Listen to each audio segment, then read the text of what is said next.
Numbers 30. Moses said to the heads of the tribes of Israel, "This is what the Lord commands. When a man makes a vow to the Lord or takes an oath to obligate himself by a pledge, he must not break his word but must do everything he said. When a young woman still living in her father's household makes a vow to the Lord or obligates herself by a pledge and her father hears about her vow or pledge but says nothing to her, then all her vows and every pledge by which she obligated herself will stand.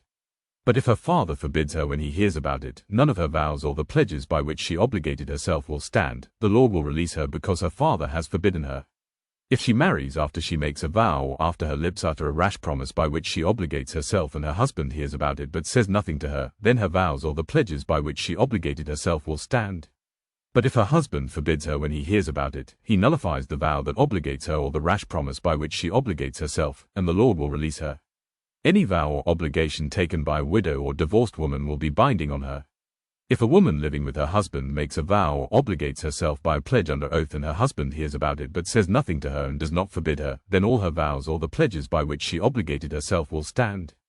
But if her husband nullifies them when he hears about them, then none of the vows or pledges that came from her lips will stand. Her husband has nullified them, and the Lord will release her.